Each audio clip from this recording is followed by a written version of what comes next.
I learned the best way I could by listening. And the good Lord just blessed me and gave me one of those badass ears that I could play with anything I damn hear. You know, you don't like to use the word dinosaur, but I mean, literally, Joe is like that. I mean, you're just like, he is a person from another era that doesn't exist anymore. And he's so rare. I mean, Joe came to Ogden in 1945 for a 2-week gig, and he hasn't left. And he's kind of become the musical godfather of 25th Street.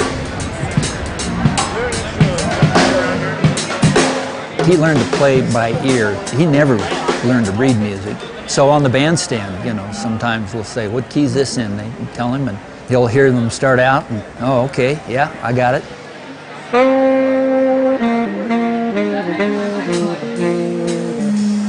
He was there when they invented jazz. I mean, he's 98 years old. He played with Count Basie, Duke Ellington, Ray Charles, Lester Young, Nat King Cole, Coleman Hawkins. I often talk about jazz being a conversation on the stage. Joe gives you space to have that conversation. So he might start out on his solo, ba-da-da-ba-dee-da-da-ba, da-ba-dee-da-da.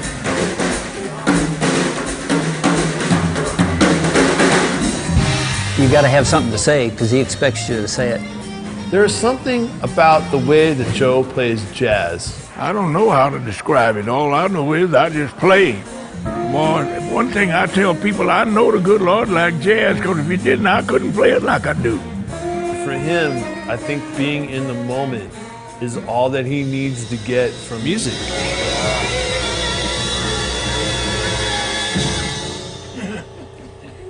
All right, I gotta call the next one. Yeah, call it. We're gonna listen to some Joe McQueen. Chimes. This is the song Joe wrote. The next band would come in. Remember this one, Joe?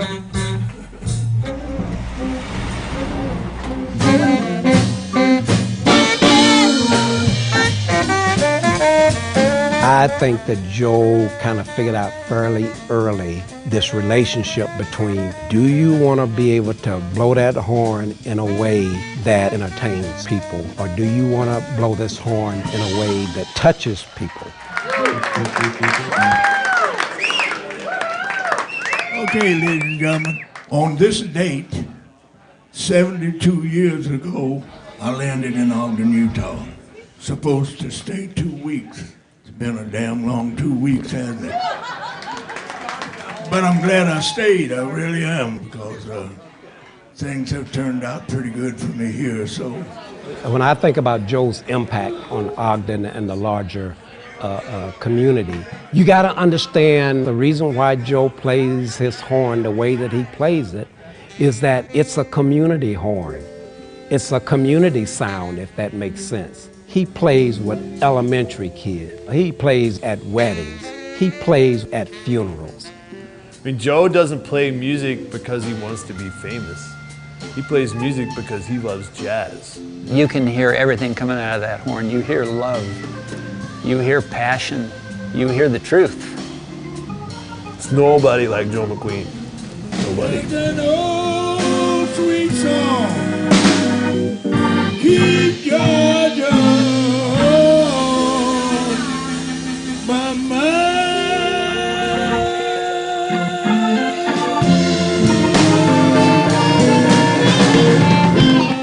Oh, yeah.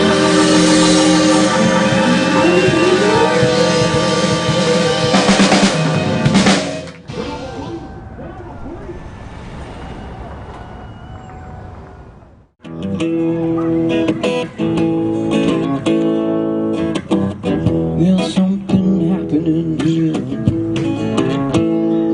What it is ain't exactly clear. I love cooking. I've cooked all my life, so it's one of my big things. It's one thing I've always wanted to do in my life, you know. I want to own my own catering business. And, you know, I don't know if it'll ever happen, but this is as close as I can get to it. I'm going to do it, you know. Annette came to me and says, hey, let's do a block party, and I'm all down meeting my neighbors, you know, and so far it's a really quiet, good neighborhood, and so I wanted to get to know everybody. I said, well, what can I do? She goes, let's just start planning whatever we can. I said, well, I'll try to bring in a live band in. So I brought in Gar Ashby, well known here in Ogden, and I said I'm willing to barbecue too. I want this to be a really tight community. You know, we're all supposed to watch out for everybody. You know, and that's what I want. You know, make it safer for our kids to play in the neighborhood. The neighborhood's extremely friendly. You know, you got a variety of different kind of people, and you know, it's pretty cool how the neighbors can come together, you know, with different backgrounds, and you know, and it's like one big family, like we've known each other for years.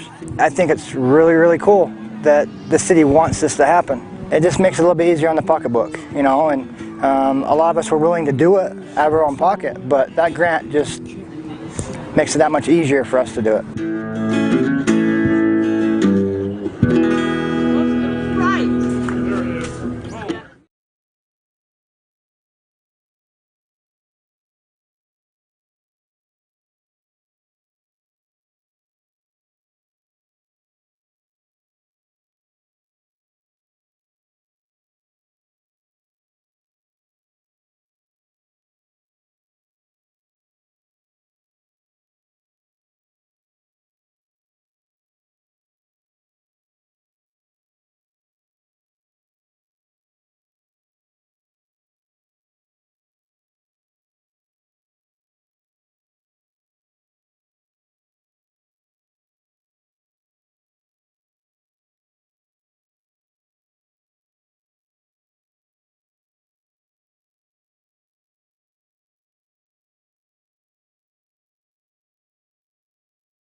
Everyone to the February 11th, 2020 Redevelopment Agency meeting.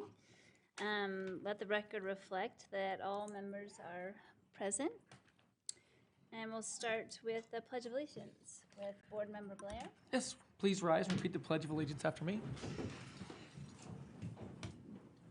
I pledge allegiance to the flag of the United States of America and to the republic for which it stands, one nation, under God, indivisible, with liberty and justice for all. Thank you. Please join me in a moment of silence.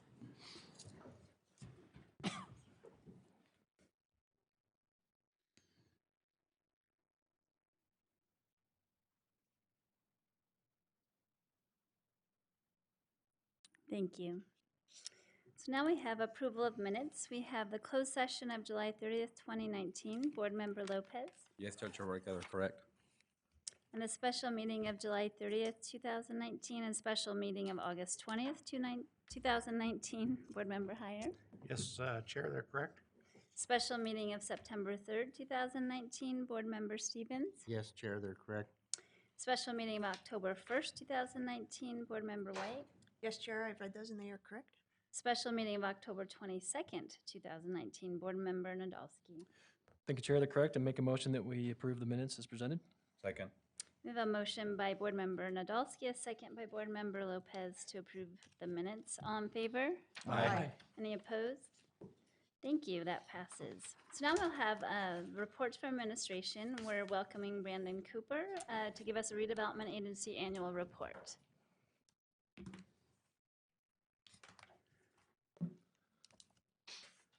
Chair, members of the board, good evening.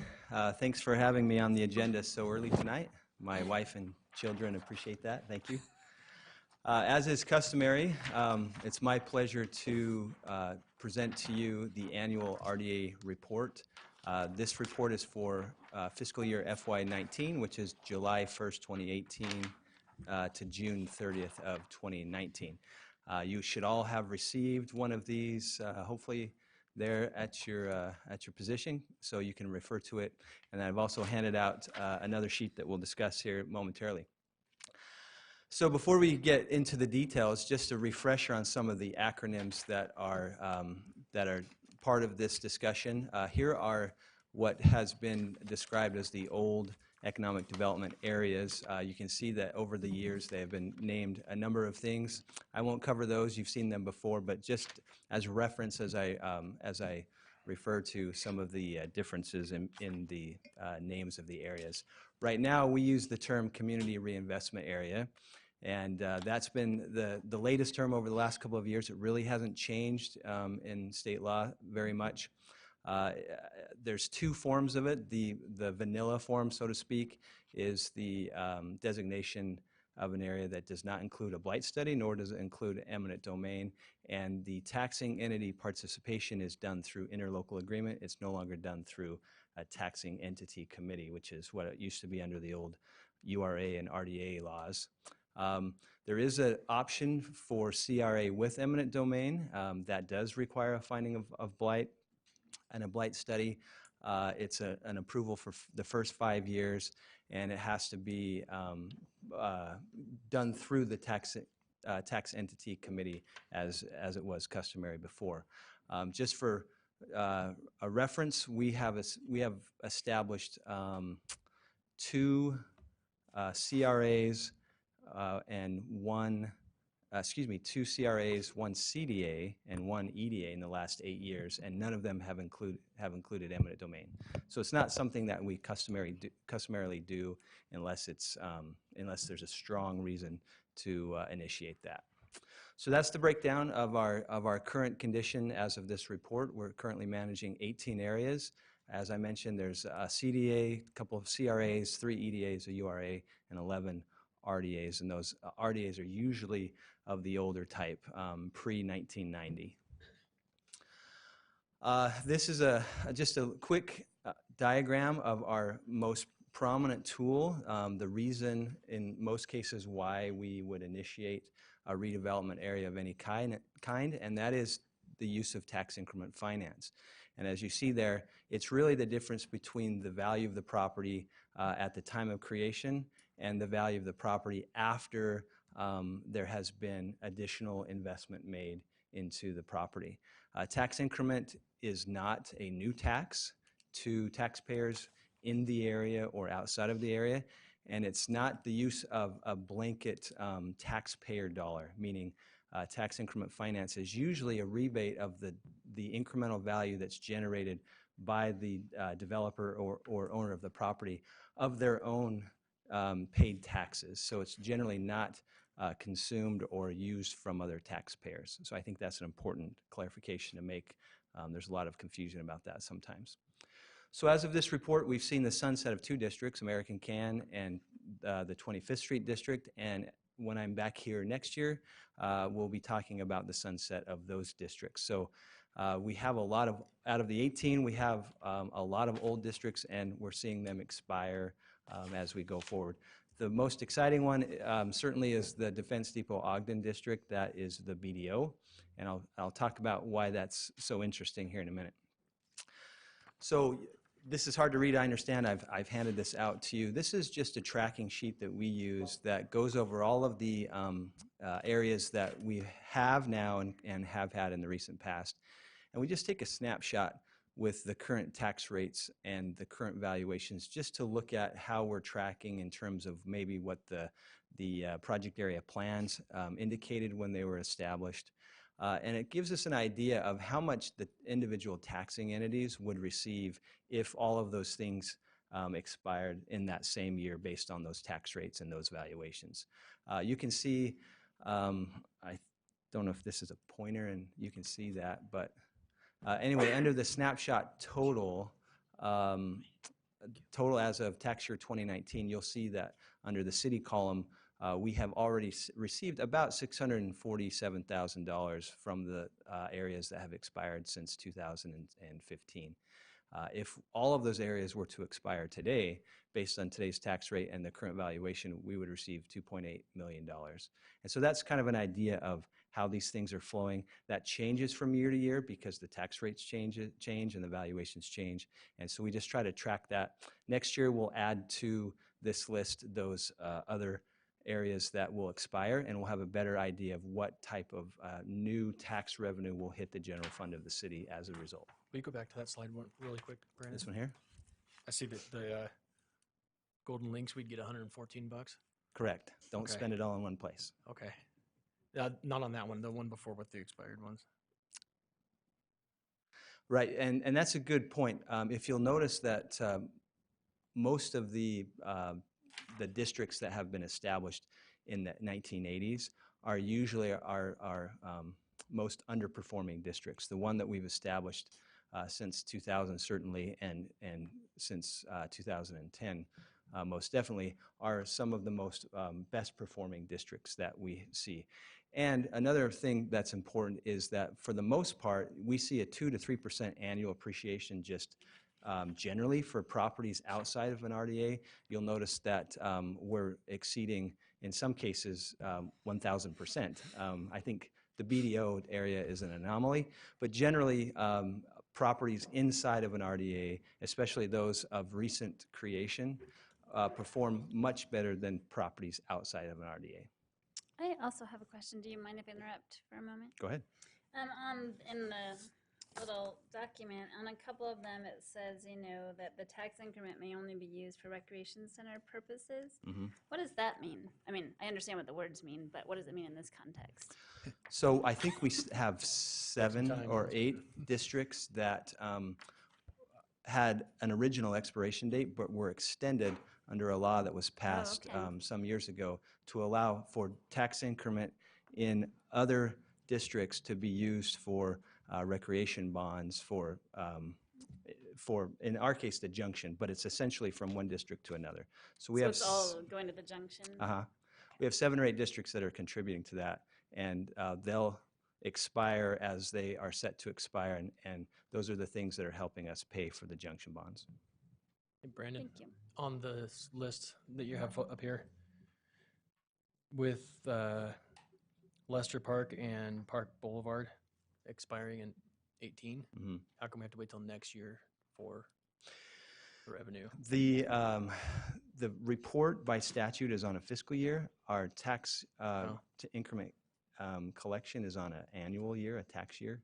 Calendar. And so what you're seeing is a reporting that's not aligned with how we're collecting. So we're actually collecting the tax increment from districts from tax year 19, and you'll see that some of these have expired already. So really, we will have increment flowing to us a year after their expiration. Okay. I think the other interesting aspect is if you go to the school district for BDO, they will be receiving at the conclusion of that almost $3.5 million. Right, And, because and of then the tax rates of the individual entities, the school district benefits 3 times almost from the city and the county. And the county receives a little over 800,000. So Right, the county receives a little bit more than we do in most cases. even though we've gone to them and says, if we mature these properties, this is the potential that you'll have for growth. And that. As I mentioned, we've established a number of districts in Mayor Caldwell's administration, and during that entire time, the school district has been a wonderful partner to deal with. They see kind of the vision, they understand what you're seeing here, that the rate of growth for properties inside redevelopment areas is much greater than the rate of growth outside for properties outside. And so I think they see that, they buy into that, and they're a willing participant in most cases. Chair, I have a quick question. Are there benchmarks that you try to aspire to have a annual growth percentage, or are there benchmarks throughout any statewide, countywide? countrywide? I don't know of any, and I don't know how a benchmark could be applied because each area has different goals and objectives in the area, and then each property is so different in terms of its redevelopment potential. What we do look at is what we anticipated at the project area plan creation. So we would pro forma some of that growth, and we would look at the individual projects that we anticipate happening in that project area. And so over time, we can kind of gauge based on our expectations and anticipations, but I don't know of any general benchmark that we can apply that would make any sense. So here's a couple of areas that I just pulled from that big spreadsheet to highlight some of the successes. Again, BDO being the biggest one, that kind of thing doesn't happen all the time where the federal government grants you 1,400 acres and you can take the taxable value from 22,000 to 561 million. However, it's interesting to note how we got there. There was an original $12 million bond that was initiated by the city that was invested into the area. There was a tax increment, or excuse me, there was a lease proceeds reinvestment period of 7 years after that, and then there's about $70 million of tax increment that has gone back to BDO. So really there's a substantial investment and a substantial vision that caused that investment to happen to get us to the $561,000. That's also happened in the Ogden River area. There was some initial investments made there. Certainly Trackline is of recent memory, and the American Can had a large group of folks participating in that to get to see success in that area. Brandon, Chair, Please. one more question. Thanks. Do you track the amount of city incentive or subsidy for within each district so that we do in some of the newer ones, most especially. The older ones, not as much, but the ones that we've created again in the last 8 to 10 years, we do. It's on a separate kind of spreadsheet, but we want to compare at the end of the day our leverages compared from tax increment, how we leverage tax increment versus how we leverage tax increment plus any other equity sources that might be from BDO lease revenue or general fund. Oh yeah. Is that information we could be privy to? You bet. That would really help with, for me to contextualize the investment and what it leads to. Sure. Thanks. Yeah, we're thinking the same way because leveraging tax increment is a different animal than what it would be with, say, BDO lease revenue. Absolutely. Yep. Thanks. So, looking back over the last year or so, we have some pretty awesome accomplishments that are fun to talk about. The creation of the Continental CRA, which is essentially the 26th Street alignment, half block to the north, half block to the south from Washington to Wall Avenue. The largest opportunity in that area is the what we call the Wonder Block, the old Continental Bakery. We have torn that down, and we have been working diligently on a redevelopment plan that is looking like it's going to come in at about $170 million if we can pull all of the component parts together. So that's going to be one of the biggest projects, if not the biggest project the city has seen thus far, and we look forward to launching that here in the near future. Trackline, the Ogden Business Exchange is moving along as we have planned. Right now there's 2 projects being built. Enable Utah's new headquarters there, that's 120,000 square feet, and Ogden's own new headquarters, both local companies. Ogden's is about 30,000 square feet. So we look forward to those opening in the summer of 2020, bringing new people to what used to be, as you know, if you recall the old stockyards, a pretty sketchy place where no one wanted to go. We hope that we'll see anywhere from 300 to 500 new people working there when it's completed. Can I ask a quick question? I should know this, but I can't think of it in my mind right now. For something like Enable Utah, which is a not-for-profit, right? Do they pay city taxes? Not all not-for-profits are tax exempt. Okay. In this case, Enable Utah does not because they have a waiver granted to them by the county. I'm just curious. So the way that has worked, if you recall that the developer gets the taxes for the duration of the tax increment period, and so that's not something that the city is going to see a negative impact from. But they are vacating a building in the Ogden Industrial, which would free that up from tax exempt to taxable. And then it's already under contract to be bought by Golden Beverage. And so that goes on the tax rolls while this property does not. Oh, yeah, and It's I not love quite a wash. not-for-profits. I'm not trying to, yeah, I was just curious. Well, it was a big deal for us because once we learned that the developer was under contract with these folks for that, it was kind of a shock, but it all kind of works out at the end. Because of the other property. Okay. Yep. I'm just going to let this picture sit with you just for a minute. The SWIFT has been an amazing experience, and as you recall, EPA came in April of 2019. They finished in November of 2019. They removed 90,000 containers. 20,000 of those containers had hazardous materials in there that had to be dealt with. There were another 20 or so thousand containers that had just junk in it that could go to the dump, and then the remaining containers were empty. So they were very helpful in removing what could have been a massive public health and safety issue. In fact, we're dealing with bigger issues beyond the cleanup of the building in a leaking underground storage tank on the west side of the building. Had we not got into the property, removed that tank, and identified the issue, then that tank could have been leaking into the river for who knows how long. So we're in the process of doing that, and once that's finished, we'll commence with the remaining portions of the demolition.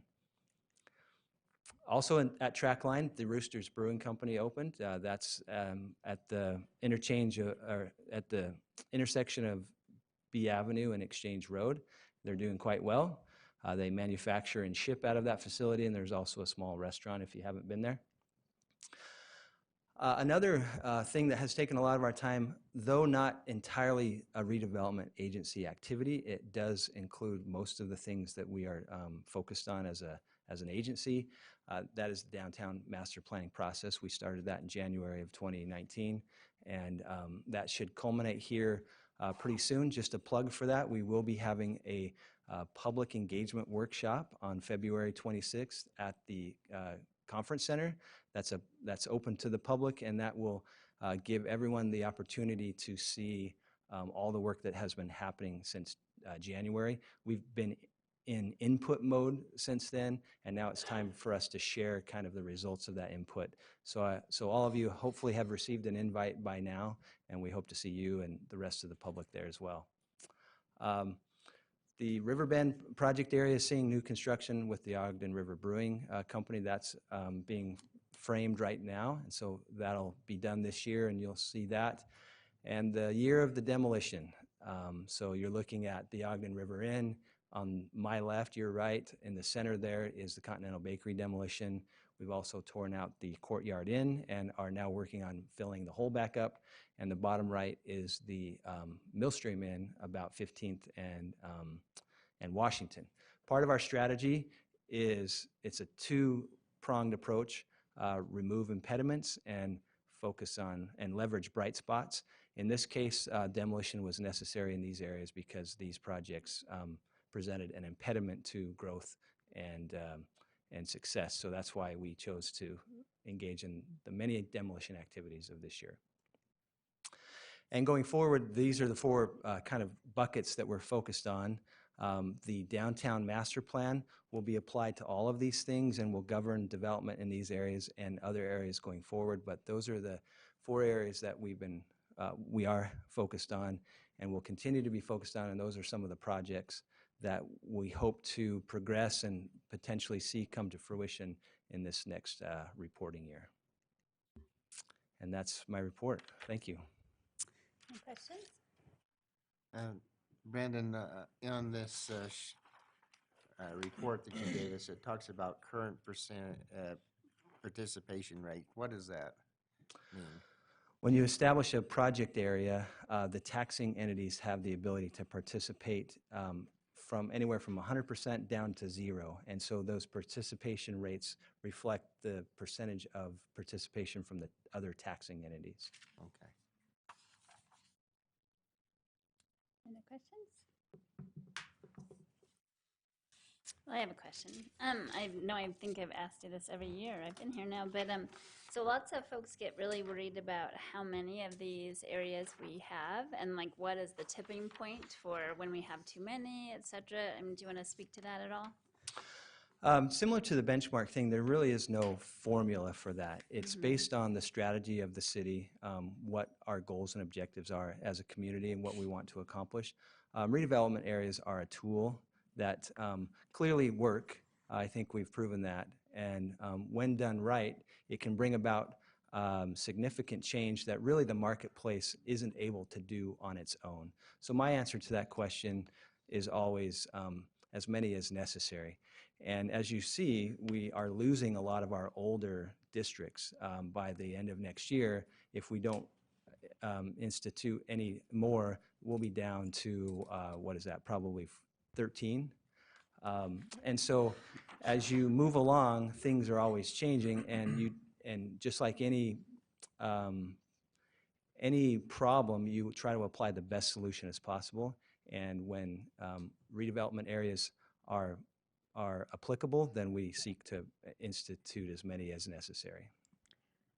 Chair Jaburka, just a point of clarification. I believe there is a state law that limits the total amount of RDAs. There used to be. You can't. Oh, it's not there anymore? Yeah, they took that out, I think, 2 sessions ago. There used to be a 10% cap, so you couldn't have the valuation of all of your RDAs exceed 10% of the valuation of your city. Oh, okay. But I believe they took that out. I'll double check on that, but that's my off-the-cuff response. You would probably know. Did you have a question? I feel like I don't. sorry. Yes. I do have a question. Please. Brandon, would there be, I'm just looking at the new revenue to the city. First of all, we should clarify this is annual revenue. It's not just one time. Correct. Right. Yep. And then, but would there maybe be some wisdom in having fewer but better RDAs? I mean, the DDO is a clear success story, right? Yeah. But I mean, some of the ones we're going to lose are really small. Golden Links are $114. Wall Avenue, $913. So is there some discussion in your industry about how maybe we can multiply the magnitude or the impact if we had fewer of them and we're more willing to forego some TIF? You know what I'm saying? Yeah, again, I'm not ever worried really about quantity. I'm worried about effectiveness, and I think that's been on our mind for the last 10 years as we have looked at some of these old and aging districts and wondering, did they fulfill the purpose in which they were created? And a lot of our districts, again, were really kind of usurped to pull the tax increment into the bonds for the junction. I think that's a good thing that we did that, but as those go away, we're really going to be left with hopefully the most productive and valuable districts. And as we go forward as an agency board and as staff, we always look at, again, identifying the right problem and creating the correct solution for that problem.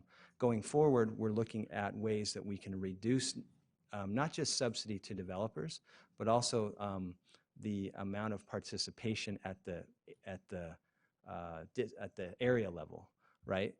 For instance, do we always have to participate at 100% at the area level? That's always a consideration at the kind of participation and incentive agreement level.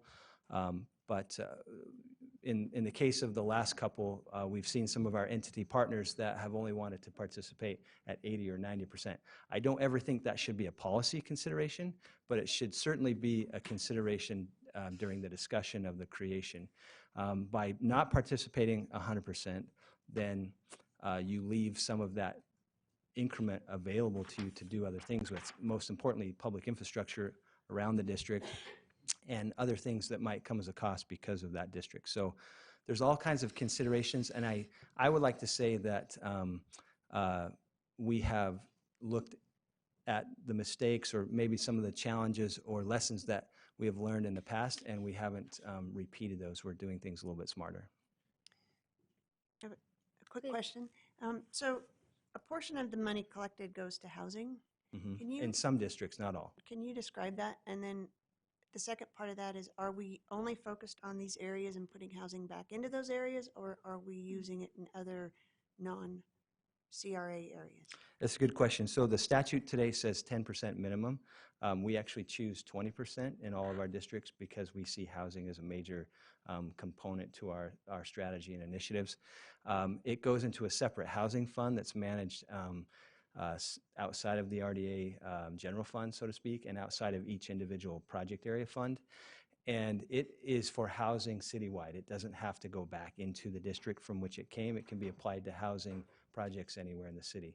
And it's actually a contributor to the Quality Neighborhoods program. So you all, as the City Council, funded the Quality Neighborhoods program for 5 years at $1 million a year. And the RDA housing money goes into that program to augment those funds.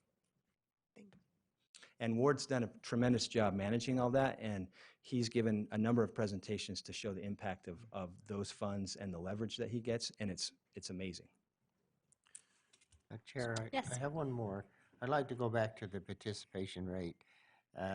Is there a reason why when we contact these developers that they don't participate 100%?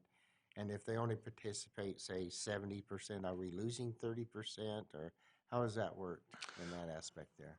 Well, there might be two questions there. Let me see if I can break them apart. The participation rate is the amount of taxes that the entities like the the Ogden School District or Weber County is willing to contribute to the redevelopment agency for the duration of the district. That defines the participation rate. As an agency, we then have the ability, as we collect that distribution at whatever rate it might be, from 0 to 100, then we have the ability to incentivize projects, and we have a set of criteria, an application for that, and sometimes we do incentivize projects at a 100% level. Other times we don't. For instance, the latest project that you all approved was the Hilton True Home 2 Suites project, and I believe that was an 80% incentive, which means that they're going to create 100% of new taxes, and they get to keep 80, and we get to have 20 pass through to the agency as unrestricted funds. Okay. One more? Please. On the table again that you're on, is this the annual growth percent on the far right? Is that a cumulative percent of growth total, or is it really annually it grew by 58%? Yeah, so if you plug into that cell, it's essentially the difference between the base value and the current year value divided by the number of years that it's been in existence. Okay.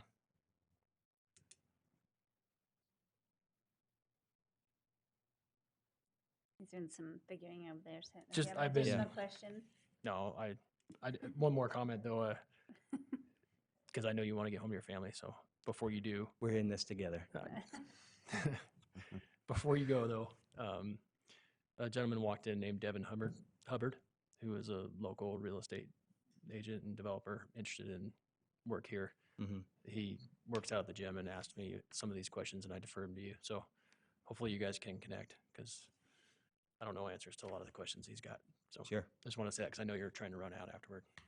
No, I'll stick around as long as I need to answer questions. Thanks, man. Other questions from board members?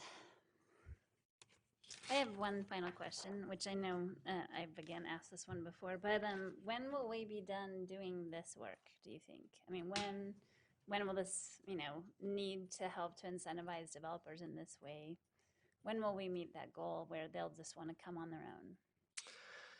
That's a crystal ball question that I'm looking to you, Brandon. Yeah. Give me the answer. I can't answer that definitively. I can give you just some anecdotal evidence of what's happening. Number one, I think the business environment is such that corporations and developers have been trained to get these incentives, and as long as the competitive marketplace will continue to offer those, we have to at least consider them to stay relevant, because folks will go where those incentives exist, regardless of other considerations in most cases. And then also, I think that you're seeing some things changing right now. If you look around town, there's a number of projects that are being constructed that don't have any public subsidy in them. They're by right developments that are usually authorized under the current zoning that don't need additional incentives from the city. And most of these are apartment buildings, and that's because our market right now really is supportive of that product. The size and type of things that we're trying to accomplish and the degree to which we're trying to move the needle isn't possible from current market options, right? There is no developer out there that has the ability or the willingness to contribute financially to the things that we're trying to do because the returns aren't there. They can't justify them. So equity has to be brought in various forms, and that equity buys down the basis and increases the rate of return. And so I think we're kind of in the middle of that, where the largest, hardest projects are still going to need lots of incentive. Some of the small, easy, more supportive projects are happening without it. We're seeing some commercial buildings being built without incentive. They're largely, again, just the things that are the low-hanging fruit, 7-Elevens and little strip malls here and there. The large mixed-use, really complex projects that have parking associated with them, everything you're going to see as new initiatives and guidelines being proposed under the Make Ogden Downtown Master Plan, all of those things will need some support. And again, it's great because it's not a new tax and it doesn't come out of your pocket per se as a taxpayer. It comes out of the pockets of those who are willing to make the investment. Sure. Well, I wasn't trying to undermine your work. I was just curious. It's a good question, and I don't know, essentially. Great. One more. I just want to tell you where I'm coming from with my questions. I'm just trying to figure out how much of the growth would have happened without participation or incentivizing. So that's why I was asking if we had a column that had the amount of incentive, and we have the rate of participation, but we don't have the amount of participation that we provided in each district either. The amount of TIF participation. Right. So we have the rate, but not the amount. So exactly. Those So are a you couple can't- things for yeah. context for me that I'm having a hard time piecing it all together without. Yeah, and we track that separately because that's a big job, and we don't do every district like we do here. We just do key ones that we want to keep track of. But you're right, we want to make sure that the investment levels are in line with what the district allows for, because most every district has a budget in place with a cap, and so we want to make sure that we allow for all of the projects that are predicted in that area, and so we track that separately. Yeah, but I'm happy to share that. I would love to. That would, to me, would give me a better sense for success and to be able to quantify success. Yep. Thanks, Brandon. Thanks. And I think we get it sort of on each individual project at different times, but having it all together might be handy to compare. Yeah, 'cause you often report that to us or tell us how much is left, but it's just not all in the same place. Thanks. Good. One more question. No problem. So Let's in say a lot of I have a these question. situations where we have developers coming in, are we having the developers actually do the putting in, new sewers and pipes and all of that within that? I'm just using the Twinkie or the Hostess building. And the reason I'm saying that is that sometimes we need the RDA and their money in order to be able to do the upgrades to the infrastructure that's underneath. And are we still making the developers responsible for that? So generally, on-site infrastructure improvements are the developer's requirement. Off-site, so anything outside the boundaries of their project in the streets, generally, those are more difficult. And usually when you tally up the cost of a project and you look at the cost versus what the returns or the revenues are, that creates that gap. And so how we fund that gap and what's in that gap analysis really could be whatever. But the larger that gap, the less feasible the project becomes and the more public incentive would be requested. So putting in public infrastructure could work. It's just something that we'd end up essentially paying for in some cases because it just grows the gap. Does that make sense? Mm-hmm. And so we're constantly looking for equity sources to bridge that gap. That includes tax increment, but would also include other sources. BDO lease revenue has been one of the most significant contributors to that.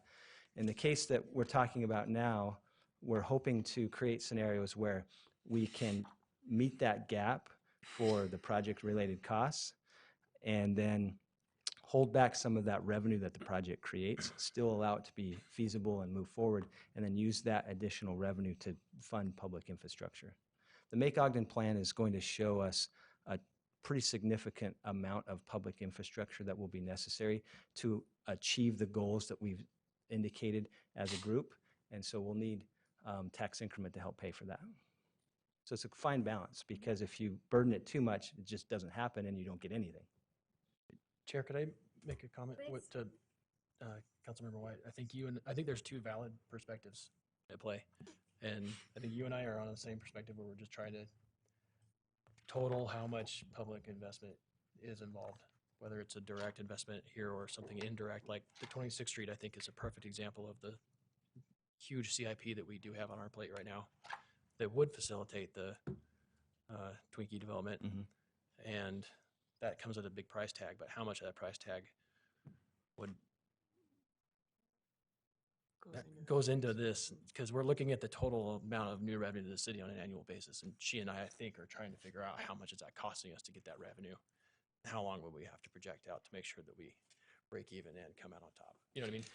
So there's valid perspectives. Yeah, 26th Street is the perfect example of what we're talking about, where if you don't fill that gap enough, then the project won't happen.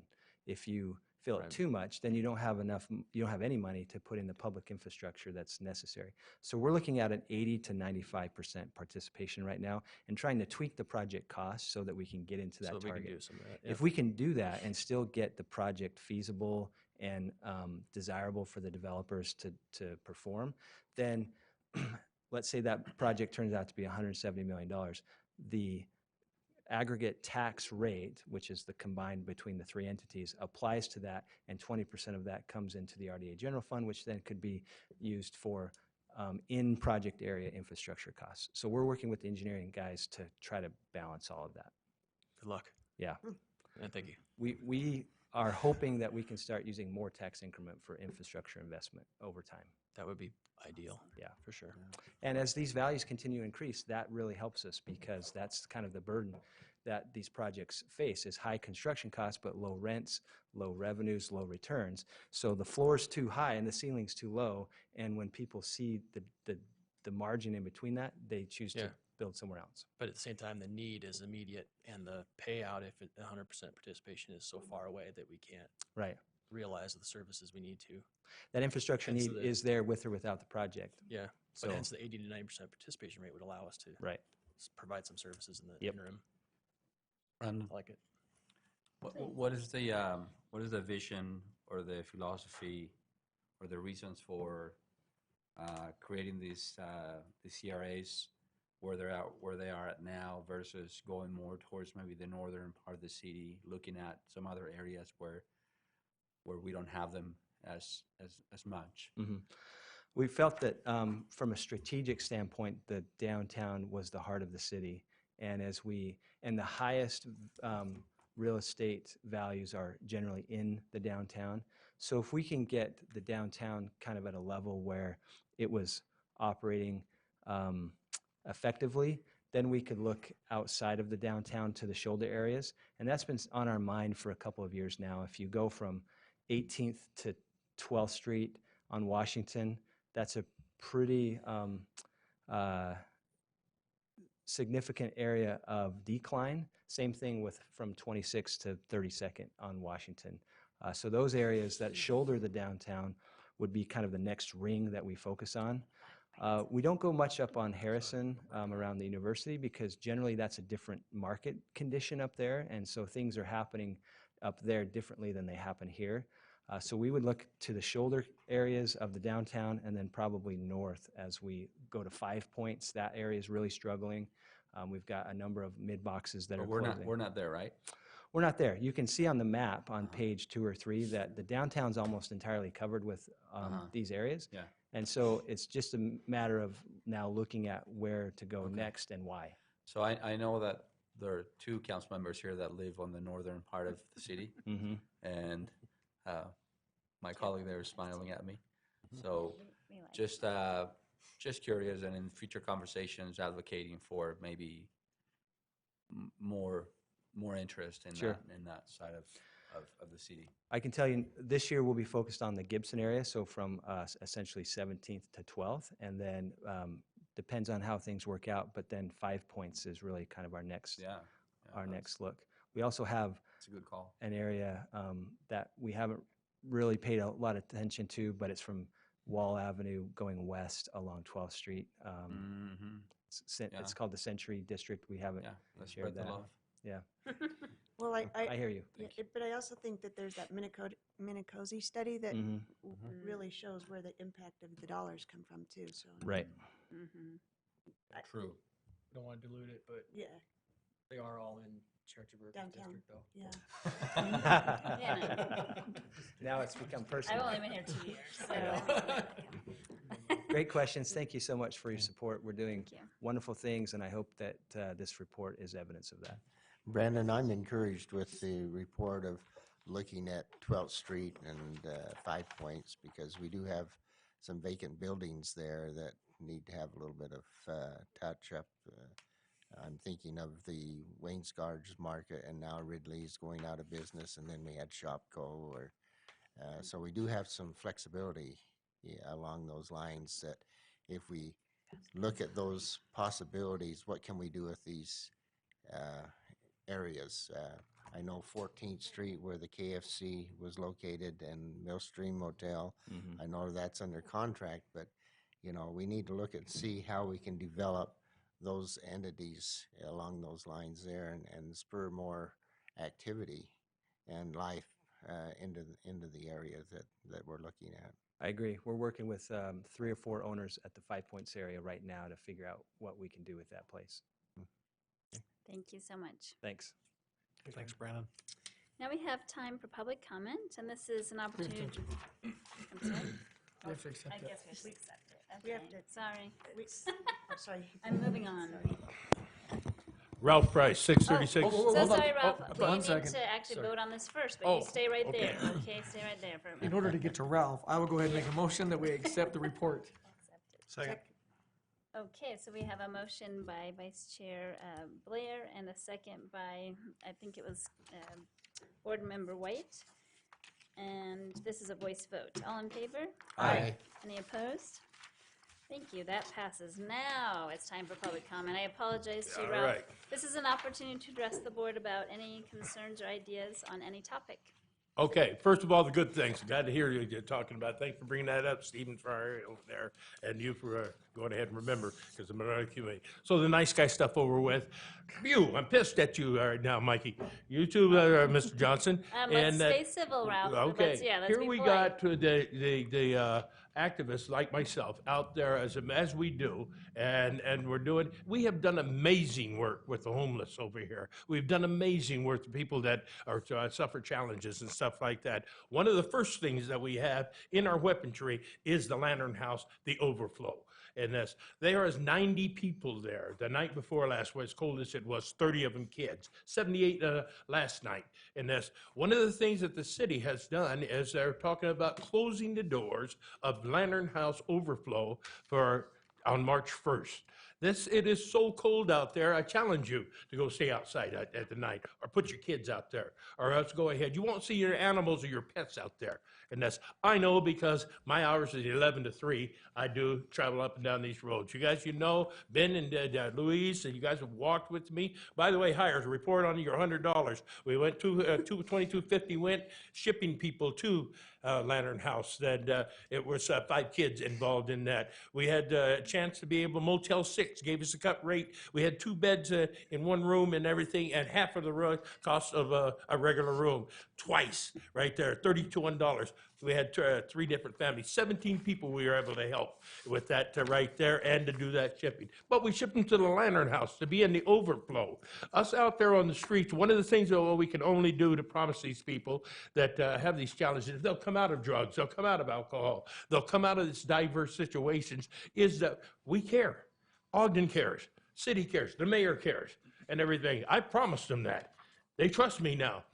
These guys have walked with me before. They said, Ben's comment was, you sound like a movie star out here. I said, no, I'm a friend. They believe in me. They believe in things. So I'm adamant right here. When I had a meeting with Lauren yesterday, she does amazing work for the little bit of money she gets. big props to the arts girls back there because $2,000 twice a year goes to that right there. And we got people. I want you to remember that it is not a kitchen floor. It is not, it's people. It's kids and everything. It's cold out there. I know because I'm out there doing and trying to go and facilitate so they have self-esteem again. They have belief again. They have trust so that they can go ahead and they can do what they need to do, become productive members again. 51 people we put last month into places. Big job, Mike. Good job. All right. But it started with us that are out here doing the little things, and we got that lantern house. Just because it is a kitchen floor doesn't mean that it's nothing. It's the first thing of a home that some of these kids have saw, and it's the first place to be able to come back together enough as couples so they get their kids back for some other people. We've got to find a way that March 1st, those doors can't close. If we can move that back to maybe June, that's or May, where it's a more inclement weather is not so bad, and we don't have to worry about them freezing, and that'll surely help. And that will surely do a thing. Now, I talked with County Commission earlier today, and Ralph. bam, they're going to do for long term. But for short term, we need that door to stay open. We got to have that floor. Thank you, Ralph. I All don't right. know, I don't know if the mayor would like to make a comment. Sure, it's not an RDA issue, but it is an issue, and one of the things that came up with that is that's not all on Ogden City. Our fire department has to go look at safety of life that's in there. Health department needs to look at safety of the food that's being served in there and everything else.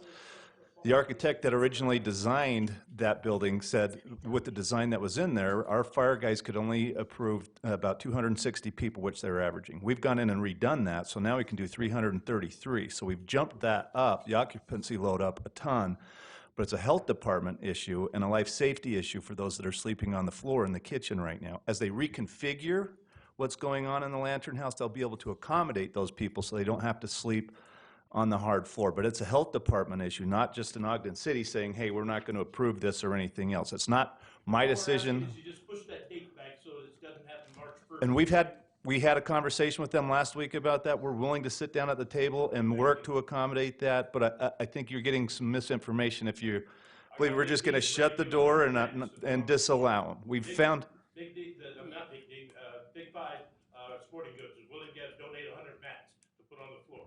So we can put some mats there on the floor for them so they don't have to be directly on the floor. And that's great. But we're having these conversations now, and that was never intended to be a hard firm. We're going to lock the doors and not let anybody in. We're accommodating that. We had a meeting with both, with Lauren and Jay just, I think it was last week. We had to sit down with the police chief, the fire chief, and everybody to address some of the life safety issues that came up. Ralph, maybe you could speak to the mayor after the meeting. All I said is using warehouse. Thank you. Thank you.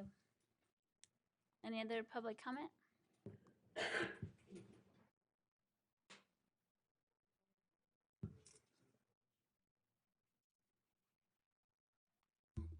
Welcome. Hello. Angel Castillo. I wanted to address the RDA board about some of the things that happened during the work session, because this does come under how we're planning for the city. As a planning commissioner, the South Ogden plan that came before us, we were told that we would see that again. And that is the only reason you got a unanimous vote on that, because we had all of the same questions that you had with regards to the number of ADUs, with how we were going to enforce that, what it looked like overall. Those were all questions that we wrestled with, and we were told that, well, this will come back. This isn't final. So I highly support Board member. I'm not, you're not council member here. Yeah, board member. Board, thank you. Board, he'll take brain it. freeze. Board member hires sitting down and having a work session with the planning commission to further discuss those. Your issues are our issues. And while I'm very pro accessory dwelling unit, as many of you had pointed out during the work session, it's not the one answer. Answers to housing is a multi-pronged approach. There is no silver bullet that's going to fix it. It has to be a cumulative strategy, and it needs to happen together, which is why I think it's really important that we address these ADU issues, because they're part of a bigger strategy with regards to student housing, with regards to just in general housing along a transit line, with regards to changing lot sizes, unit sizes, so that they're smaller, so that they can be built more affordably. It's really important that we don't get stuck on wrestling with just one issue, that we can't do this, because we need to have all of them if we're going to make a dent. We're not going to solve the housing problem. The best that we can do is control the flow of it. And this is a big part of it. So I think it's important that you sit down with the Planning Commission and that we talk through these things before we make a decision. With regards to just ADUs in general, I took a couple of notes that I think it's really important when the community pushes back and NIMBYs are like, not in my backyard, we don't want density. ADUs are an easy, small portion of soft density, because when you're, they're bottom-up, decentralized, incremental, scalable, and adaptable. And when you walk through a single-family home neighborhood, you don't see the ADUs there behind it. That is the best way to have a controllable amount of minimal impact around people. If you turned around and you asked that community, would you like a 400-unit apartment building? Everybody would lose their minds. But we still have to accommodate for growth. It's a state issue, it's a county issue, and we're talking about it in session right now. We need to address these things, and we have to look at these small incremental things that we can do to move the needle. And I highly suggest that you speak with the Planning Commission to talk this through before you vote on anything for South Ogden. Thank you. Thank you. Any other public comment?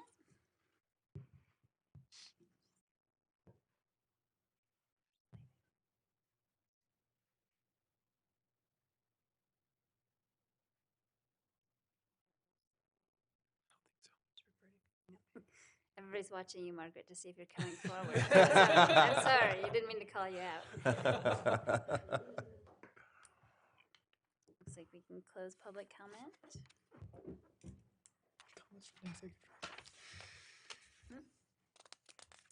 Any comments from Executive Director? Sure, just a huge thank you to Brandon Cooper and the staff that work on this.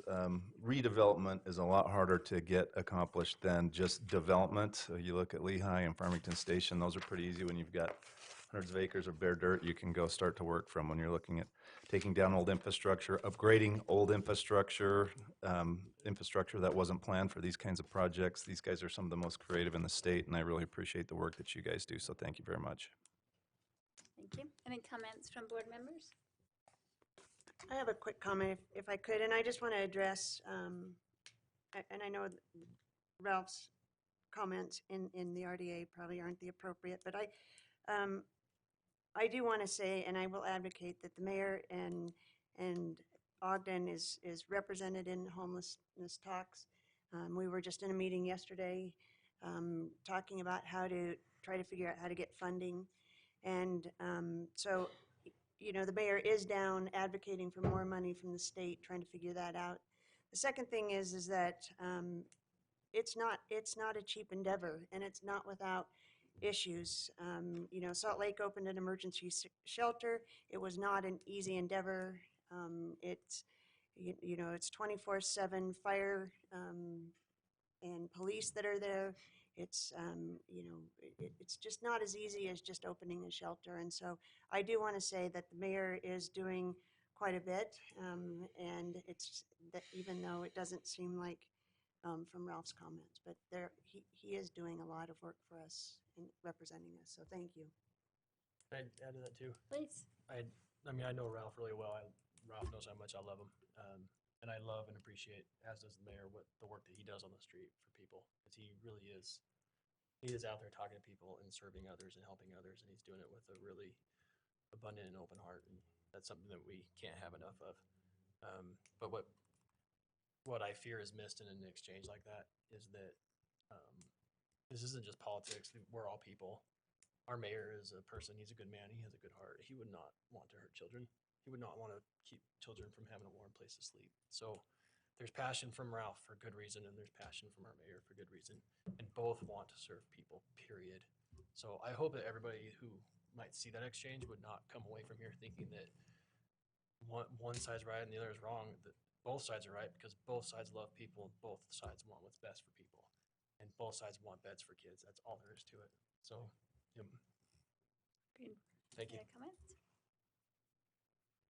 I just want to echo what has been said, but I would even want to add, even as me being known for advocating for really open and free expression in our chambers, but I would hope that that exchange to me felt like maybe it was inappropriate for our chamber. So hoping that maybe we can watch that more next time. That's a lot.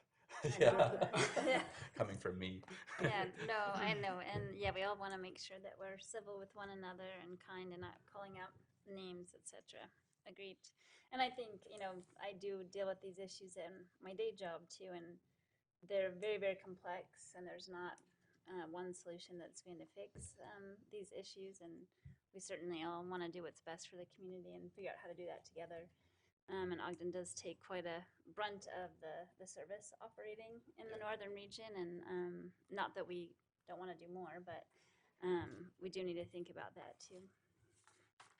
Great. Anybody like to adjourn this meeting? I would like to make a comment if I could. Oh, please, I apologize. I thought I already asked you. You I'm kind of sorry. did, but I am happy to get this report on the redevelopment agency. It's really good. Ogden finds itself in a situation that we're largely built out and have some dilapidated buildings here and there. This RDA is a real savior for us. As Councilmember Lopez alluded to earlier, north end of town probably is needing some help soon, and I'm happy that it's on your radar. Sorry to see Ridley's go. I guess we wish we knew what it was that causes these things to happen, but either way, I think we need to do something to kind of help. Doug's been bringing up the old Fred Meyer spot for a long time. That's a key intersection in our town. Chopco and just a lot of things north end of town needs some help. So let's focus. So let's see if we can help that. It's true. It's tough. I think that those retail operations are really having a lot of challenges staying Well, they afloat. are, and I think it's because of the nature of things changing. It's we got to rethink things. Look around for best practices. What is working in different places and things like that. But because things aren't going to be the same. They're not going to be like they were 50 years ago. Those times are done. So. True.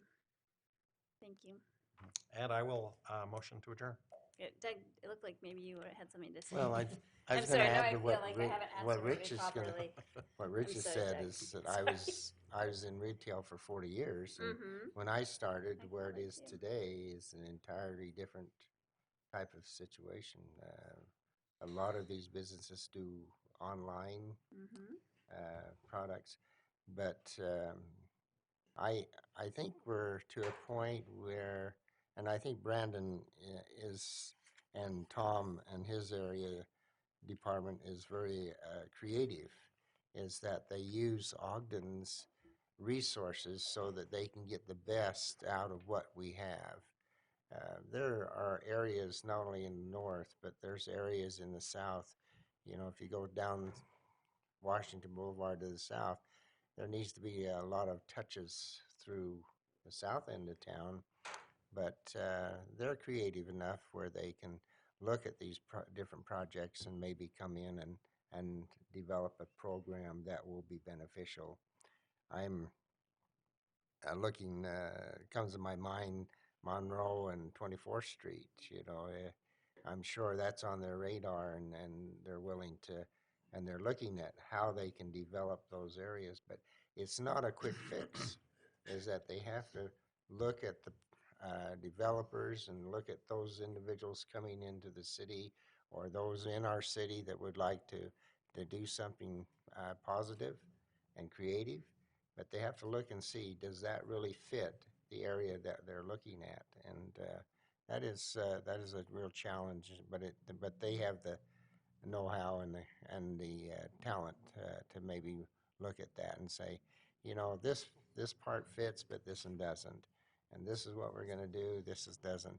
It's nice to see that the KFC Millstream Motel is under contract. And if you go down that way, hopefully there'll be a new project going in there within the next couple of years. So. You know what, you're actually also reminding me of my, big statement I'm always saying, to shop local. And I think, things change and times do change and people shop more online, but that's something we need to think about is the more we do that, the more likely our local businesses will not be able to survive it. So got to sort of think about convenience versus supporting our local folks. Great, okay, is there any other comments? I want to make sure everybody has had their chance. Okay, thank you. I will make that motion to adjourn again. Thank you, and thank you for waiting. So we have a motion to adjourn. Second. And a second, motion by Board Member Heyer, second by Board Member Nadolski. All in favor? Aye. Thank you. So now we're going to reconvene another meeting.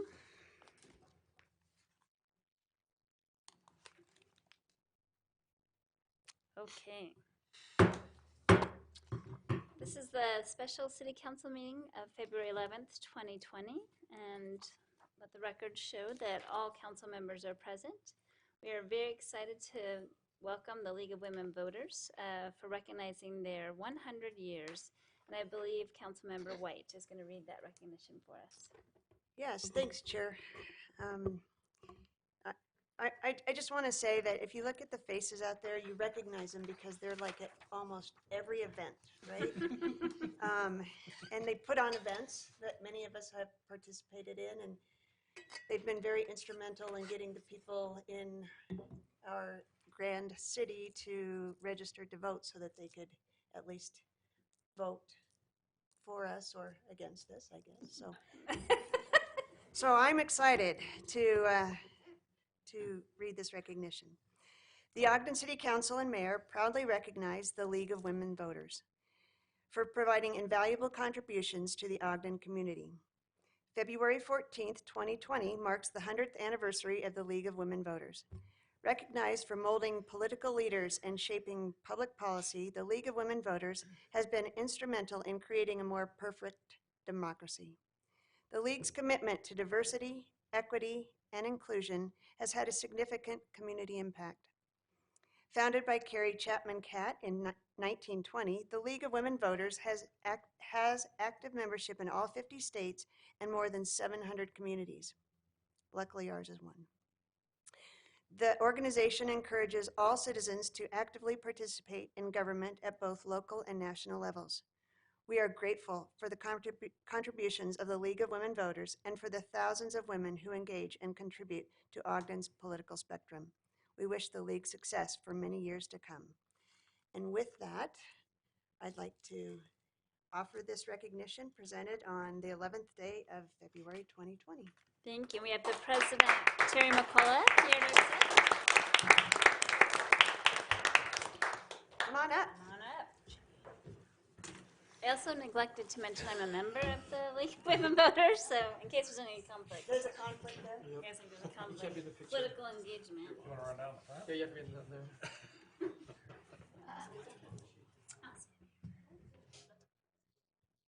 Thank you so much for coming.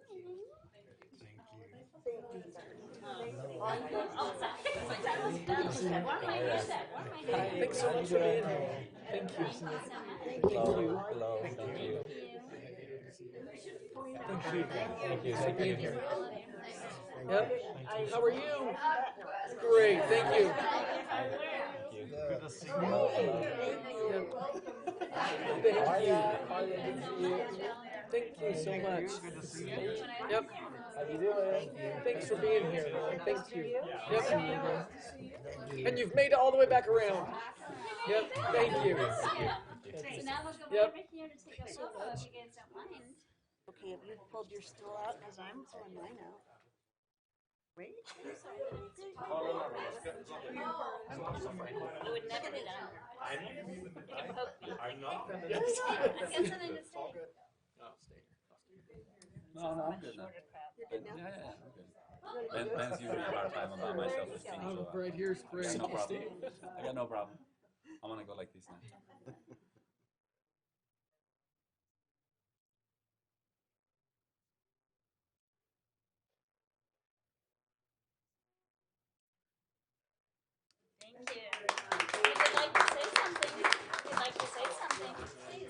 talk about the league a little bit and go for it. Off I go. wrap The National League of Women Voters was started 100 years ago, and the Weber County League of Women Voters started in 1963. And some of these people have been here since 1963, probably me. And we appreciate the support that Ogden City always gives us.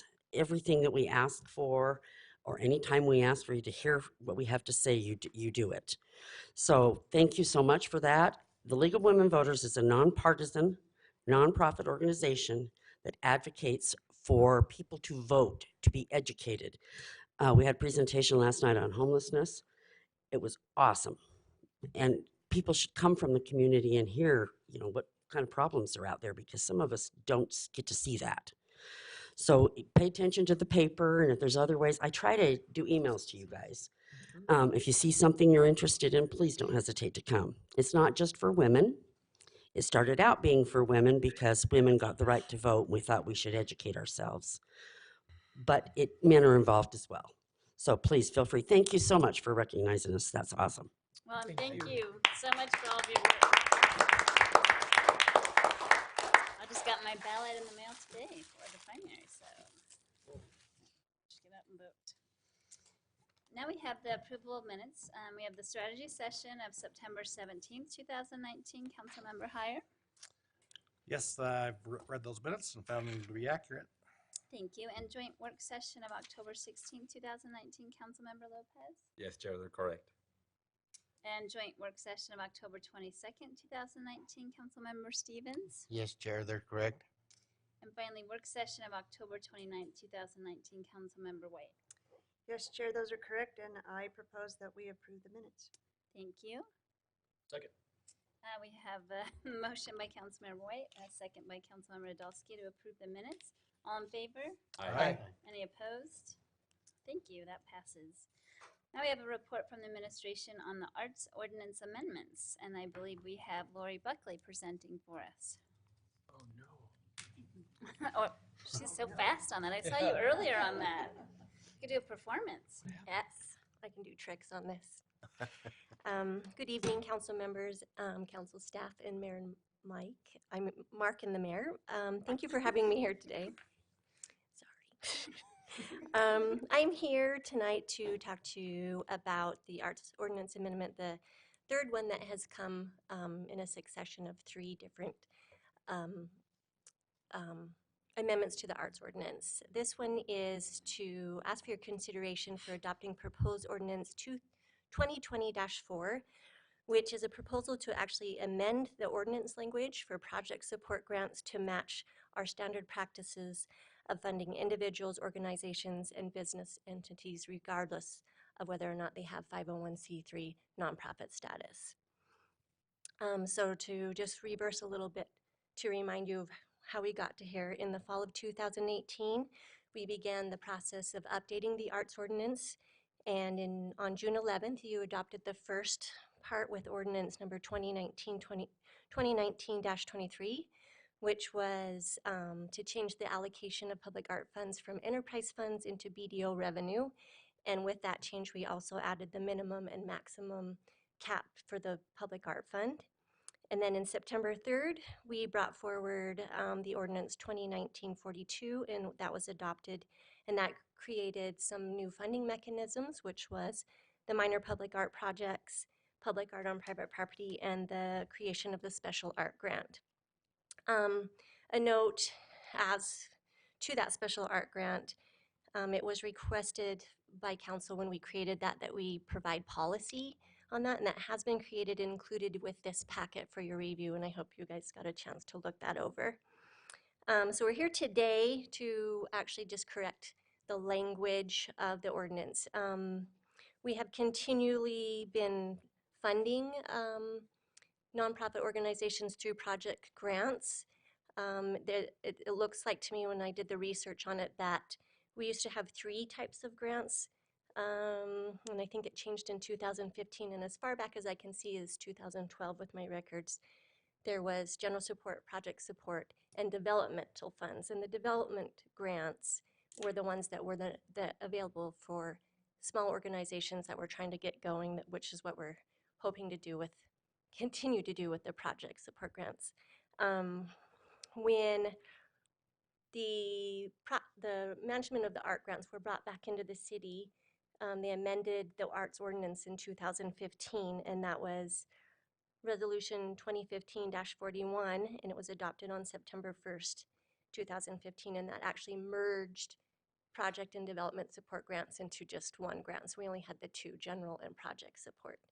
So, but what it looks like is that ordinance language was not fully corrected at that time. So this is actually just what we're here to correct, that language in the ordinance. Do you have any questions about? Questions? And I'm sorry I missed work session. I was out with surgery, and I would have been there to explain it to you then. So Just want to make a comment. I hope your wheel's okay.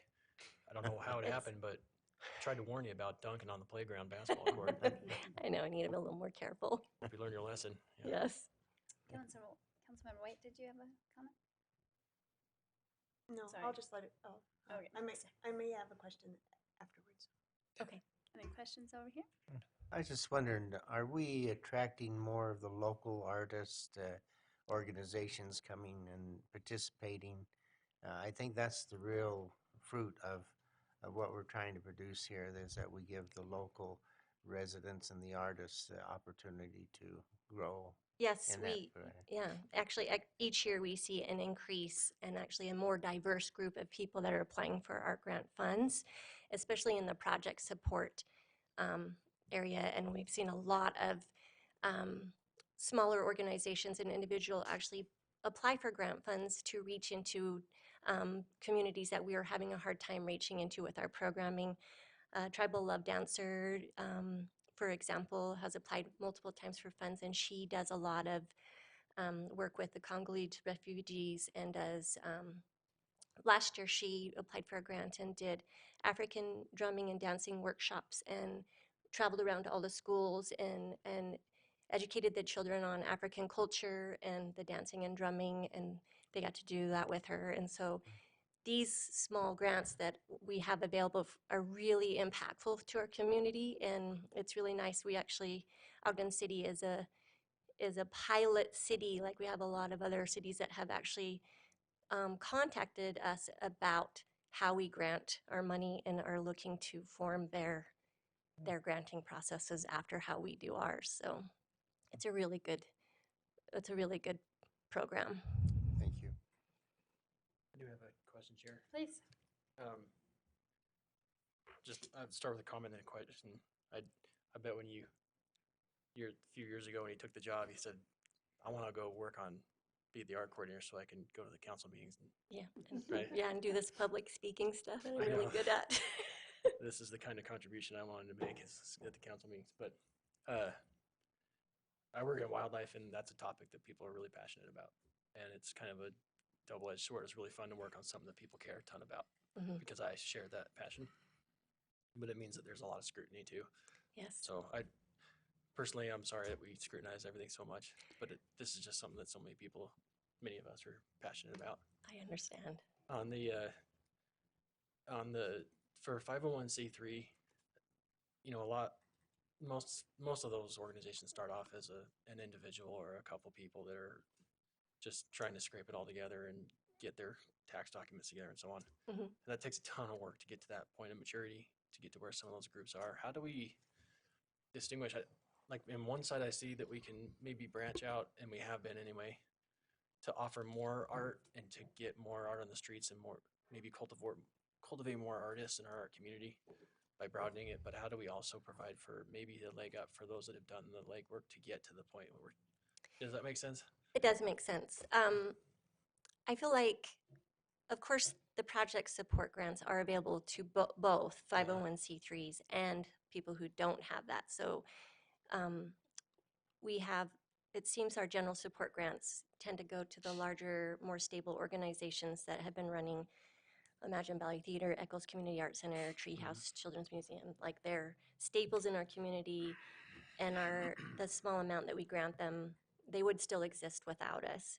These project support grants, and actually, now that we're seeing so much more ask, like last year we had almost $200,000 of ask and then only $100,000 to grant, which is a good thing. They become competitive, but also it becomes really difficult to cut out so many of these amazing proposals that come forward or reduce the funding amount that we're trying to give them because we're trying to help so many of them and reach into each different community, you know what I mean, group and community. So the only way I could see is potentially in the future looking at increasing grant funds, because we do have a really strong subcommittee that works really hard and combs through these applications really well and makes sure that the project and the person applying for it's high quality program.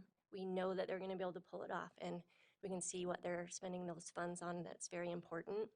So that's really the only way is keeping this happening and maybe potentially looking down the road to increasing those grant funds a little bit. I do, oh, go ahead, you're gonna go ahead. Well, then I'll be done. I just view this, those are like the smaller nonprofits that are applying for these smaller grants. Mm-hmm.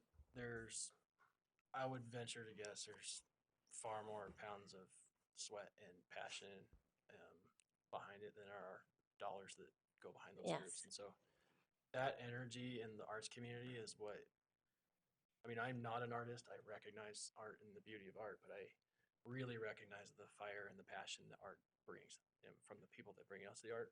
And so I asked that question because I feel like my votes on these issues are just small contributions to the stewardship of that fire, that passion. So I don't want artists to feel like whichever way we vote, one way or the other, that I just want everybody to feel like there's a fair opportunity to express themselves and to contribute to that, because to me it's just priceless, and I don't want. That's why I get so touchy about arts things. I don't want to hurt that. Yeah. Dynamic. And if we don't foster these small organizations to grow up into these larger, more stable organizations, eventually the larger ones that are here might eventually be done with what they're doing or close down, and then we will be lacking in these strong arts-based organizations that produce our treasured programming that our community, really benefits from. My question was just around the business entity, because I understand the difference between those, but can you give an example of a business entity that's not a not-for-profit? Yeah. That might have gotten funded in the past? For example, Wasatch Coffee Roasting applied for grant funds to create Originality Art Gallery, and that is programmed every First Friday Art Stroll during the warmer months. I think they only don't program it in like December through February, but the rest of the year they have poetry readings, live music during First Friday Art Stroll. They're continually bringing in artists and repainting that alley so it's fresh, and it becomes a destination point for people who are, it's posted all over the internet. People are come looking for that and ask for that. So that's a perfect example. So they use those funds to create an art space that's used by poets and musicians and then of It's kind course a public visual space. artists. Yeah, I was just curious because that was the one question someone gave me, and I thought, I'm not sure. And Yeah. I trust the expertise of the arts But it committee is to wade through that, but I was just curious. projects like that, Is or there any mural others, projects. or just the ones that you would?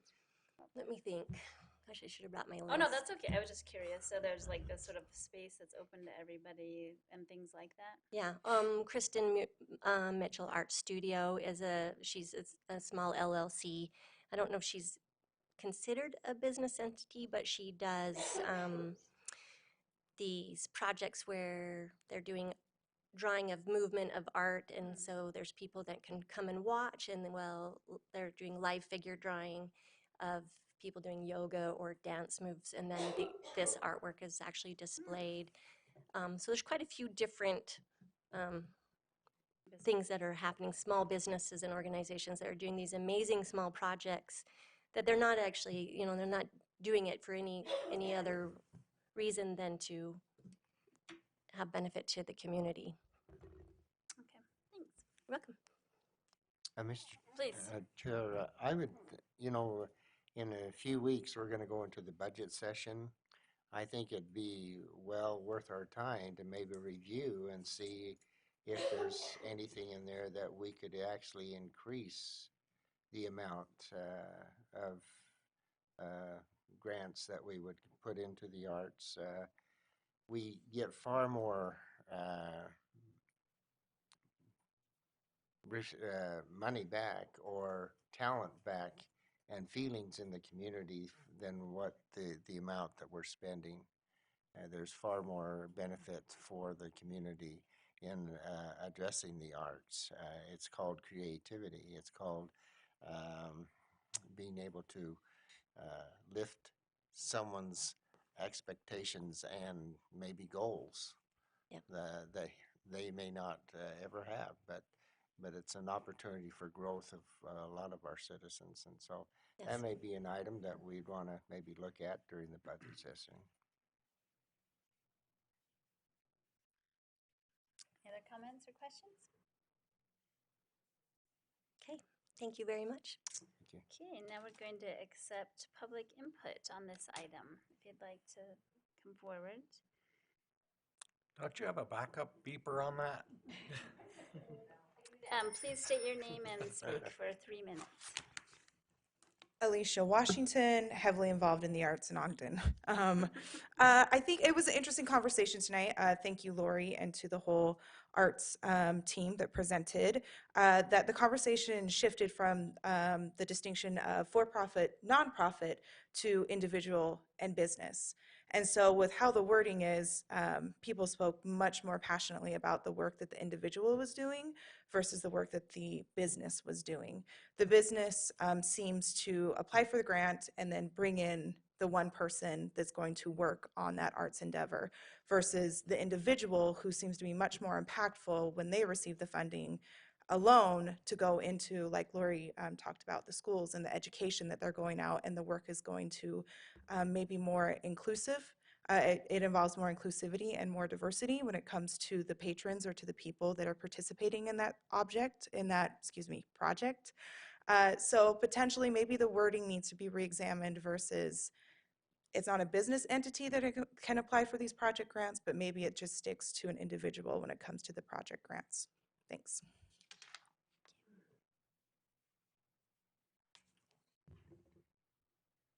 Any other comments? Input? And let's see if there's anybody else. I don't think anybody else is moving, right? Nope. Yep. No more public input.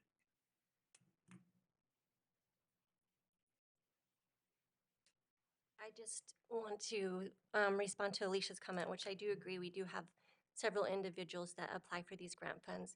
But if we cut out the small organizations that are applying for these funds, we're cutting out these small organizations that we're hoping to foster and build up into a nonprofit organization. So taking that away, I think, wouldn't be, moving in the right direction. It's actually stepping backwards from where we're trying to get to.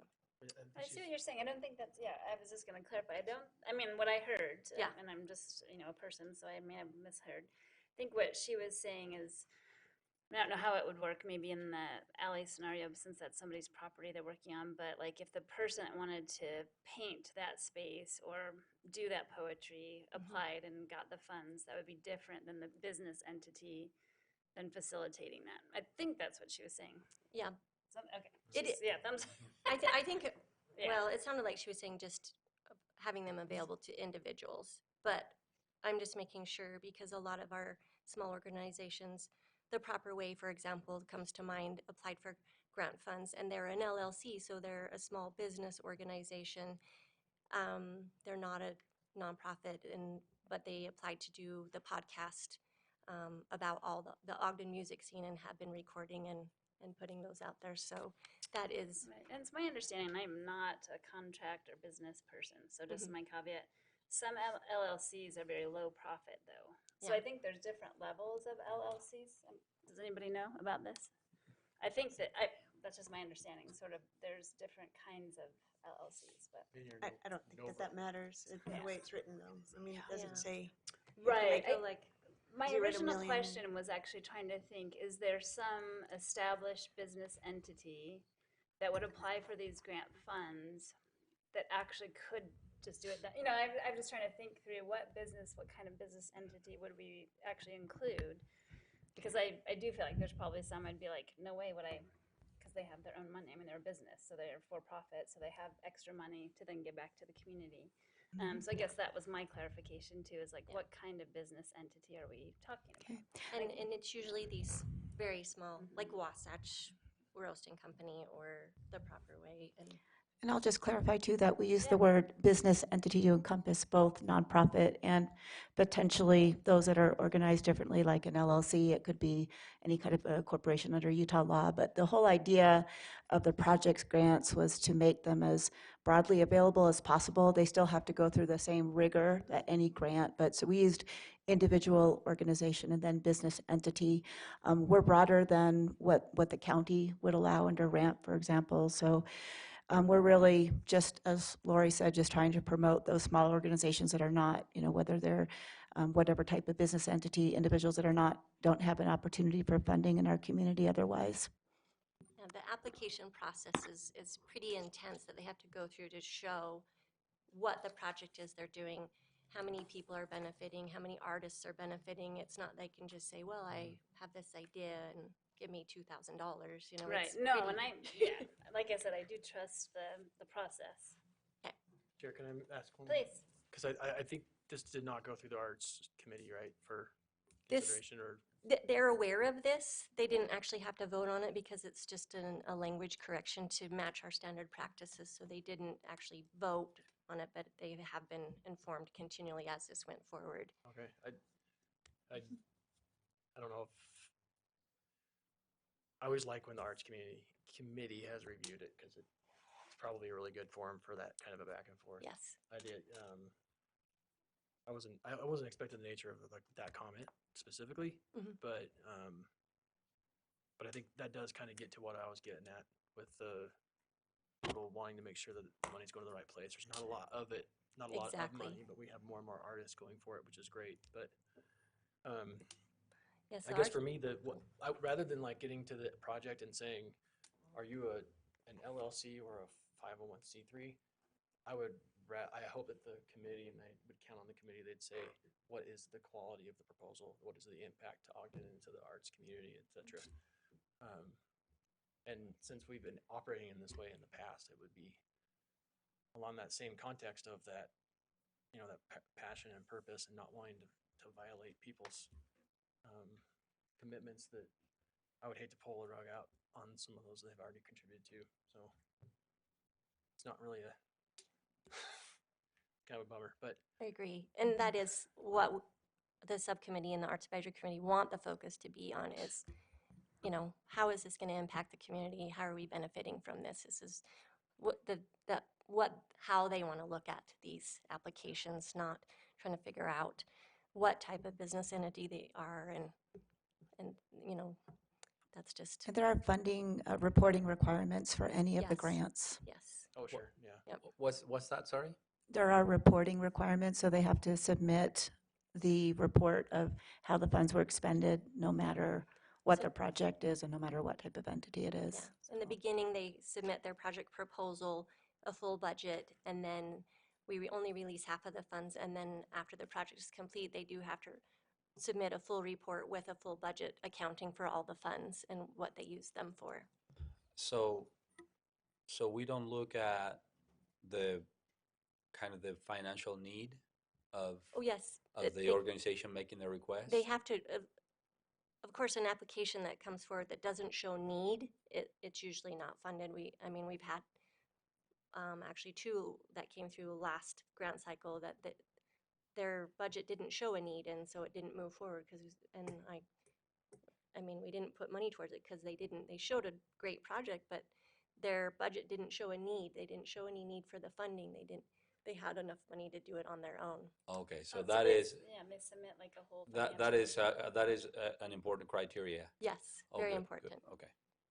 Chair Jaberka, if you don't mind if I Please. just jump in. So before you this evening, and I think Lori's done a really good job at giving all the context behind this, but is a really simple text amendment in the ordinance, and it's to modify from allowing these grants for project support to be awarded to individuals or organizations, with the caveat that the organizations that are awarded would have to have that 501c3 nonprofit charter status. And so it's removing that requirement, and to Mara Brown's point, broadening that to business entities. And so that's really the only thing we're looking at this evening. I think the context is excellent, but I just feel like we're getting a little bit off track. So. Are there any safeguards to potentially balance the number of grants that are going to private businesses versus nonprofits or individuals? There really haven't been a need for that because we get a good mix. I mean, actually, we tend to get the least amount of business entities applying. It's more individuals and small arts-based organizations that are applying. And so we haven't had to actually create any policy for that because it hasn't come up. Like, and usually because it's has to be a project, you know, it can't be, so general support funds just go into the bucket. So it's like, we just give them the support check, and it can be spent on sheet music or, you know, ballet coaches or whatever, because they continually produce excellent high quality programming and, you know, year after year. So we know that. So those ones are nonprofit, and we know that when we put that money into that bucket, that's what they're spending the money on. The project support grants it isn't something where they can just take the funds and it goes into the bucket and they buy coffee beans with it or whatever. It has to show specifically what they're using the funds for, how many artists they're hiring, how many community members are, you know, benefiting from this, like what their outreach is. We ask them to do outreach, and they have to provide, you know, are they going into schools? Are they providing professional development? Are they teaching lessons? Are they creating a scholarship for, you know, underserved people in the community? So I don't know that it's necessary at this point. We haven't, because the application process is so tight and how we look at what they're using the money for, we haven't needed to. And it looks like Councilmember White. Oh, sorry, I was looking this way. Sorry. I need everybody sitting on the same side. We gotta change this. Can I just ask a clarifying question? And I can't remember all of it. So it's individuals, businesses, and organizations. Does a municipality fit in any of those definitions? Organization Government entity. Well, fit under organization. it's for an Ogden, you know, it's Ogden-based, so Yeah. are you thinking of a external municipality that may want to do something in Ogden City? Or Ogden City themselves? We have. I think she's playing with us because it's late. Yeah. No, I'm just asking, is it a possibility that Ogden City could actually apply for a grant? And I'm curious. I feel like that's a little bit of a conflict of interest where we're applying for our own grant funds that are supposed to be available to the community, but I don't. I think I think the situation could someday Yeah, happen. we could want I'm just to do trying our to see if we project. need to protect ourselves from Yeah. that. We're gonna do some interpretive dancing for people. No, I'm kidding. Like some murals in the chambers. There have Yeah. been past No. administrations that might I hear have ya. used that money for something. So I'm just saying, That might be something we should add just in case, but I can So you're 99% for sure tell you that probably wouldn't pass the first And round. probably an employee couldn't. Yeah, an employee wouldn't be able to. Yeah, I don't know. We've actually had employees I ask get- if I they get could it. apply, and we've told them no. Yeah, I'm wondering. And as a further clarification, your point, Councilmember White, sorry to try to, but please recognize that this does go through the Arts Grant Committee for recommendation, but at the end of the day, these grants go through your approval as a funding body. So please keep that in mind, that anything that comes forward through this process, you all will get the final approval on. Lori? I was. Oh, sorry, you're in line. Yeah, You're I'm in next. line now. Okay, just go down the row. I just want to give Lori some relief. Yes.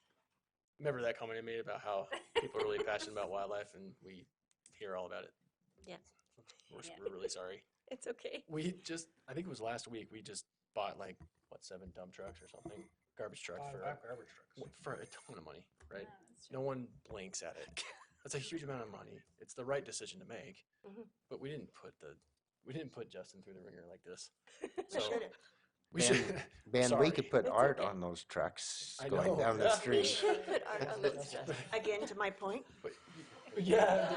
But that wouldn't be art grant funds. That would be public art money. Different. Well, and I think there are genuine concerns from the community about some of My it. memory is fleeting on that. Yes. But my point Great, is, please. we're not talking about very much money.